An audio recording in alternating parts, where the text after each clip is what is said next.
கன்னியாகுமரி மாவட்ட ஓய்வு பெற்ற காவலர் நல சங்கத்தின் செக்ரட்டரி பேசுகிறேன். நமது சங்கம் சார்பாக ஒரு 15 அம்ச கோரிக்கைகளை நிறைவேற்றி தர கேட்டு நாங்கள் பலமுறை அரசுக்கு கடிதம் வாயிலாகவும் சங்கத்தின் மூலமும் நாங்கள் தெரியப்படுத்தியும் எந்த விதமான நடவடிக்கையும் எடுக்காத காரணத்தினால் இன்றைய தினம் ஒரு மாவட்ட ஓய்வு பெற்ற காவலர் நல சங்கம் சார்பாக ஒரு அடையாள உண்ணாவிரதம் இருப்பென தீர்மானிக்கப்பட்டது. அந்த உண்ணாவிரதம் இன்றைய தினம் காவல்துறையால் மறக்கப்பட்டது. ஆகையினால் நாங்கள் எங்களுடைய கோரிக்கைகளை நிறைவேற்றும் வண்ணம் அதை அரசுக்கு வலியுறுத்த செய்து தர கேட்டு இன்றைய தினம் இந்த ஆர்ப்பாட்டத்தை நடத்துகிறோம். கோரிக்கைகள் முக்கியமான கோரிக்கை என்னவென்றால் நம்ம இன்சூரன்ஸ் மருத்துவ காப்பீட்டு திட்டம். இந்த மருத்துவ காப்பீட்டு திட்டத்தில் மாதாந்திர தொகையாக எங்கள்கிட்ட இருந்து ஒவ்வொரு நபரிடமும் 497 ரூபா பிடித்தம் செய்கிறாங்க. ஆனால் எந்த விதத்திலும் அவங்க எங்களுக்கு உரிய மருத்துவ சிகிச்சை அளிப்பதில்லை. தனியார் மருத்துவமனையில் சிகிச்சை பெற்றால் ஒரு ஆண்டுக்கு 4 லட்சம் ரூபாய் தருவதற்கு சட்டத்தில் வழிவகை செய்யப்பட்டுள்ளது.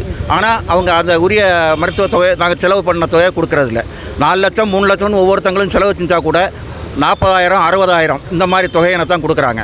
இதை பல முறை நாங்கள் கேட்டோம். ஆனால் எந்த விதமான பதிலும் அவங்க தரலை. அதனால தான் இன்றைக்கி இந்த போராட்டம் வாயிலாக அரசுக்கு இதை தெரியப்படுத்த வேண்டும் என்று நாங்கள் வலியுறுத்தியிருக்கோம். சுகுமாரன், மாவட்ட செயலாளர். அரசை வேண்டிக் கொண்டு நான் இதில் கலந்து கொண்ட அனைவருக்கும் நன்றி தெரிவித்துக் கொண்டு விடைபெறுகிறேன். நன்றி, வணக்கம்.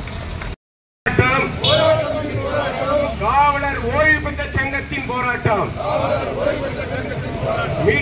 நமது விட்ட உரிமையை மீட்டெடுப்போம். வேண்டும் வேண்டும் உரிமை வேண்டும் வேண்டும் வேண்டும் 83 ரூபாய் டிஏ வேண்டும் வேண்டும் வேண்டும் மாவட்டத்தில் வேண்டும் வேண்டும் காவலர்களுக்கு வழங்கிய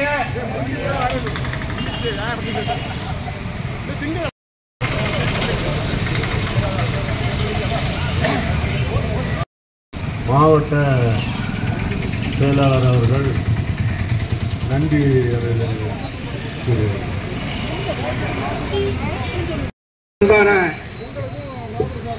கன்னியாகுமரி மாவட்ட ஓய்வு பெற்ற காவலர் நல சங்கத்தின் தலைவர் அனைத்து நிர்வாகிகள் மற்றும் உறுப்பினர் அவர்களே மற்றும் நமது அழைப்பை ஏற்று விருந்தினராக வருகை தந்து நமக்கு மேலும் இந்த சங்கம் சீரோடும் சிறப்போடும் நடைபெறுவதற்கு ஒத்துழைப்பு நல்கிய அனைத்து துறையைச் சேர்ந்தவர்களுக்கும் நமது சங்க உறுப்பினர்களுக்கும்